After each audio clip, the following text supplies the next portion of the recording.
देश के समस्त एनआईएस डेली डिग्री धारकों का स्वागत है आपके अपनी यूट्यूब चैनल इनके टीचिंग पॉइंट में। साथियों, वीडियो के माध्यम से डिस्कस करेंगे पश्चिम बंगाल प्राथमिक शिक्षक भर्ती के परिप्रेक्ष्य में। और साथियों, यहाँ पर डिस्कस करना क्यों इंपॉर्टेंट हो जाता है, क्योंकि साथियों हाईकोर्ट में जो सुनवाई हुई, शिक्षा विभाग से स्पष्ट रूप से हलफनामा मांगा गया और एनसीटी से हलफनामा मांगा गया। तो साथियों, हलफनामा जो है एनसीटी ने स्पष्ट रूप से दाखिल कर दिया है और उस हलफनामे में जो स्पष्ट रूप से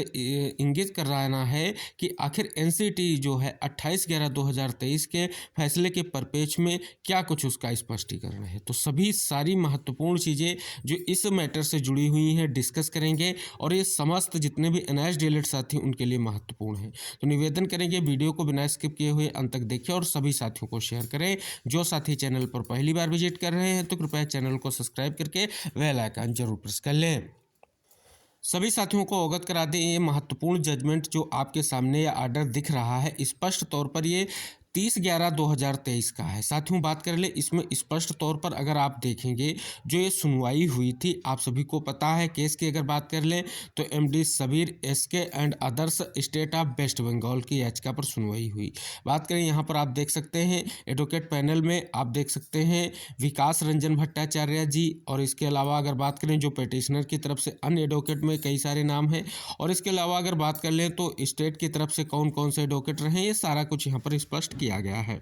अगर यहाँ पर साथियों बात करें, देख सकते हैं कि अगर आदेश में स्पष्ट तौर पर लिखा गया है कि मिस्टर विकास रंजन भट्टाचार्य के द्वारा स्पष्ट रूप से जो ध्यान है आकृष्ट किया गया किशोर जो उत्तराखंड की स्पेशल अपील थी जो सुप्रीम कोर्ट में सुनवाई हुई और जिस पर जो है डिसीजन आया है सुप्रीम कोर्ट का, उस और उन्होंने स्पष्ट रूप से ध्यान खींचा। अब साथियों यहाँ पर आप सभी देख रहे हैं कि स्पष्ट किया गया है कि उन्होंने क्या क्या स्पष्ट किया कि साथियों उनका ध्यान खींचने के बाद स्पष्ट करते हुए वेस्ट बंगाल बोर्ड जो आपका प्राइमरी एजुकेशन है उसको जो है टेक नोट फॉर जजमेंट, यानी एक जो है 28/11/2023 का जो जजमेंट है उसके परिप्रेक्ष्य में जो है लिखित सबमिशन यानी लिखित नोट्स जो है स्पष्ट रूप से देना था अगली सुनवाई पर। साथियों, ये आदेश किया गया था और इसके साथ ही साथ एनसीटी को भी स्पष्ट रूप से ये निर्देश दिया गया था जो स्पष्ट तौर पर आप सभी के सामने है, और समय भी दिया गया था कि ये सारी जो है कहीं ना कहीं स्थिति को लेकर के 4 जनवरी को प्रेजेंट हो। हालांकि साथियों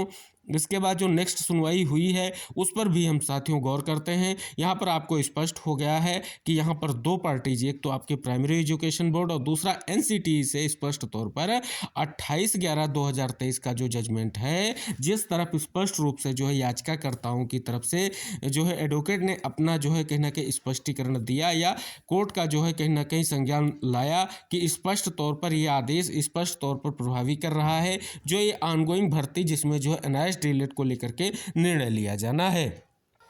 साथियों, इसके बाद बात करें तो नेक्स्ट जो सुनवाई आप सभी की हुई है वो 9 तारीख को साथियों हुई है, क्योंकि साथियों बीच में स्पष्ट तौर पर सुनवाई हुई लेकिन साथियों स्पष्ट तौर पर जो है किसी भी तरीके से जो आपका सबमिशन था नहीं हो पाया था, इसके लिए कहीं ना कहीं स्पष्ट किया गया। तो साथियों जब अगली सुनवाई हुई तो आप सभी को पता है एडवोकेट पैनल वही है। सुनवाई को लेकर के अगर साथियों यहाँ पर बात करें तो आप सभी यहाँ पर देख सकते हैं कि जो स्पष्ट तौर पर west Bengal board of primary education है उसने कहीं ना कहीं स्पष्ट तौर पर वो रिटर्न नोट जो है सबमिट किया है, वो स्पष्ट तौर पर यहाँ पर लिखा गया है। लेकिन साथियों स्पष्ट किया गया एनसीटी के द्वारा जो है स्पष्ट तौर पर नोट जो है कहीं ना कहीं अभी तक नहीं दिया गया था, इसके लिए जो है समय दिया गया था और स्पष्ट किया गया था एनसीटी जो है 15 जनवरी 2024 तक जो है स्पष्ट तौर पर ये कहीं ना कहीं नोट्स लेकर के आए और इसकी सुनवाई को लेकर के स्पष्ट किया गया। अब साथियों जब अगली 18 जनवरी की सुनवाई हुई है तो सबसे अहम पॉइंट निकलकर सामने आया है। यहाँ पर साथियों देख सकते हैं 18 तारीख की सुनवाई का ये आर्डर आप सभी के सामने आ चुका है और साथियों यहाँ पर आप सभी को स्पष्ट कर दें इसमें जो है कहीं ना कहीं एक रिटर्न नोट्स जो सबमिट करना था एनसीटी को उसने यहाँ पर स्पष्ट रूप से सबमिट किया है। और इस पर बात करें तो स्पष्ट तौर पर जब कहीं ना कहीं एक जिम्मेदार अधिकारी को बताया गया था जो 30 तारीख का आदेश था कि उसके सिग्नेचर होने चाहिए, तो यहाँ पर लिखा गया है रीजनल डायरेक्टर के जो है सिग्नेचर यहाँ पर हैं और साथियों इसको कहीं ना कहीं कोर्ट में प्रेजेंट किया गया है। और लेकिन साथियों यहाँ पर बात करें जो कहीं ना कहीं उस दिन डिसीजन क्यों नहीं हो पाया, क्योंकि लिखा गया copies have not been given to all of the respondents, यानी जितने भी उत्तरदाता हैं उनको कहीं ना कहीं एनसीटी के जो जवाब की कॉपी थी सभी को नहीं दी गई थी। तो ये आदेशित किया गया था एनसीटी जो है रिटन नोट्स का जो सबमिशन है सभी पार्टीज को देगी और अगली सुनवाई 25 जनवरी 2024 को 12:30 बजे पर फाइनल डिस्पोजल के लिए लगेगी और सुनवाई स्पष्ट हो जाएगी। ये आदेश आप सभी को पता है, सुनवाई अभिजीत गंगोपाध्याय जस्टिस के माध्यम से की जा रही है। तो साथियों ये आप सभी को स्पष्ट हो गया होगा 3 ऐसे महत्वपूर्ण आदेश जिसमें आप सभी को एक निष्कर्ष निकल रहा है, क्योंकि आप सभी को हमने अवगत भी कराया है कि प्राइमरी एजुकेशन बोर्ड ने स्पष्ट तौर पर जो है लिखित नोट जो दिया है उसमें उसने स्पष्ट कर दिया है कि हम जो है आदेश का जो है अनुपालन करेंगे और एनआईएस डीएलएड को जो है प्राथमिक शिक्षक भर्ती में कहीं ना कहीं अब मौका नहीं देंगे। जो ऑनगोइंग भर्ती है लेकिन उसमें हम मौका नहीं देंगे। साथियों आप सभी को अवगत करा दें जो स्पष्ट तौर पर पश्चिम बंगाल जो है प्राइमरी एजुकेशन बोर्ड के माध्यम से आप सभी के सामने वो स्पष्ट रूप से हलफनामा है जो कोर्ट में प्रेजेंट किया गया है। स्पष्ट तौर पर यहाँ पर देख सकते हैं इसमें सब कुछ स्पष्ट किया गया है, लिखा भी गया है कि प्राथमिक शिक्षकों की भर्ती के लिए शैक्षणिक निकाय एनसीटी है। पश्चिम बंगाल में प्राथमिक शिक्षकों की भर्ती स्कूल शिक्षा विभाग पश्चिम बंगाल सरकार द्वारा बनाए गए एक वैधानिक नियम से प्रभावित होती है। दूसरे शब्दों में स्कूल शिक्षा विभाग पश्चिम बंगाल सरकार नियम बनाने वाला प्राधिकरण है। यह भी स्पष्ट किया गया है। आप सभी देख सकते हैं लिखा गया है कलकत्ता में माननीय उच्च न्यायालय के निर्देश के तहत जो है जयवीर सिंह बनाम पर विचार किया। उत्तराखंड राज्य 2023 एनसी ऑनलाइन जो है कहीं ना कहीं उस पर विचार किया और सारी चीज़ें स्पष्ट कर दी गई। यहाँ पर देख सकते हैं जो जयवीर सिंह का आदेश है उसके पैरा के कुछ अंश जो है स्पष्ट तौर पर यहाँ उल्लिखित किए गए हैं और साथियों स्पष्ट किया गया है जो निर्णय लिया गया था इसके माध्यम से स्पष्ट किया गया है कि जो है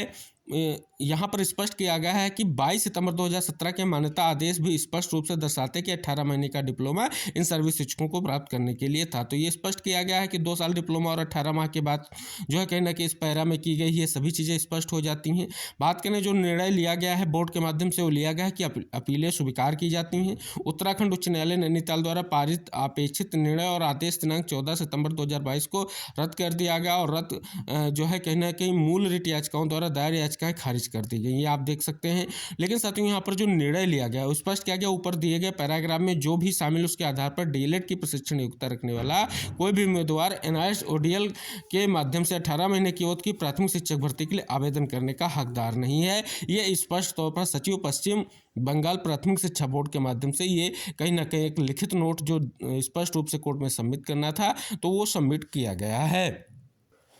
लेकिन साथियों आप सभी को अवगत करा दी एनसीटी के माध्यम से जो स्पष्ट रूप से लिखित नोट्स या हल्फनामा जवाबी दाखिल किया गया है उसमें यह स्पष्ट नहीं है कि आखिर एनसीटी ने क्या जवाब दाखिल किया है, क्योंकि साथियों ये स्पष्ट तौर पर अभी इसको जो है कहीं ना कहीं सार्वजनिक नहीं किया गया है। शिक्षा विभाग के जो है कहीं ना कहीं सबमिशन को सार्वजनिक किया जा चुका है। शिक्षा विभाग ने एक्सेप्ट कर लिया है कि हम आदेश का अनुपालन करते हैं और स्पष्ट तौर पर एनआईएस डीएलएड को यहाँ पर प्रतिभाग नहीं कराएंगे। अब साथियों यहाँ पर जो अंतिम फैसला होने जा रहा है, क्योंकि साथियों जो सुनवाई हुई है उसमें स्पष्ट तौर पर एक तो आपका जो है प्राथमिक शिक्षा बोर्ड उसने तो स्पष्ट रूप से मना कर दिया है, लेकिन एनसीटी ने क्या अपना जवाब दिया है, क्योंकि साथियों ये केवल और केवल पश्चिम बंगाल की बात नहीं है, ये पूरे कहीं ना कहीं देश के सभी एनआईएस डीएलएड डिग्री धारकों के लिए महत्वपूर्ण है कि एनसीटी यहाँ पर क्या हलफनामा में दिया है जो स्पष्ट तौर पर 28/11/2023 का जजमेंट है उसके अनुरूप। तो साथियों ये सभी कुछ महत्वपूर्ण हो जाता है और आज सुनवाई सूचीबद्ध है 12:30 पर ये सुनवाई होगी और एनसीटी के जवाब पर ही निर्भर करेगा कि एनआईएस डीएलएड को प्राथमिक शिक्षक भर्ती में मौका मिलेगा या नहीं मिलेगा, हाई कोर्ट का क्या जजमेंट रहेगा। तो साथियों आज फाइनल सुनवाई है, जो भी महत्वपूर्ण जानकारी होगी हम आपको जरूर इंगित कराएंगे और सभी साथियों से निवेदन करेंगे कृपया वीडियो को शेयर जरूर कीजिएगा और चैनल को सब्सक्राइब कीजिएगा, क्योंकि साथियों एनसीटी का जो ये जवाब है कहीं ना कहीं बहुत सारी शिक्षक भर्तियों के लिए बहुत बड़ा जो है ये अर्थ निकल कर सामने आएगा। अगर यहाँ स्पष्ट तौर पर कहीं ना कहीं एनसीटी ने भी ये स्पष्ट कर दिया कि एनआईएस डीएलएड को स्पष्ट तौर पर प्राथमिक शिक्षक भर्ती में मान्यता मिलने को लेकर के जो मानक है वो कहीं ना कहीं एनसीटी तय करती है। हम बार बार कहते हैं एनसीटी जो है कहीं ना कहीं महत्वपूर्ण संस्था है आपके एनआईएस डीएलएड को लेकर के। तो साथियों यहाँ पर आज जो है स्पष्ट होने जा रहा है कि एनसीटी ने क्या चीज़ें स्पष्ट की। अगर एनआईएस डीएलएड को सम्मिलित नहीं किया जाता है तो स्पष्ट हो जाएगा शिक्षा विभाग के साथ साथ जो एनआईएस डीएलएड ने भी कहीं ना कहीं सुप्रीम कोर्ट के आदेश का समर्थन करते हुए आप सभी लोगों के लिए महत्वपूर्ण सूचना दे दी है। तो निवेदन रहेगा सभी साथियों से इस वीडियो को जरूर शेयर कीजिएगा, चैनल को सब्सक्राइब कीजिएगा और जो साथी चैनल पर नए हैं कृपया चैनल को सब्सक्राइब जरूर कर लें। तो साथियों मिलते हैं नेक्स्ट अपडेट के साथ, तब तक के लिए टेक केयर, बाय बाय, जय हिंद साथियों।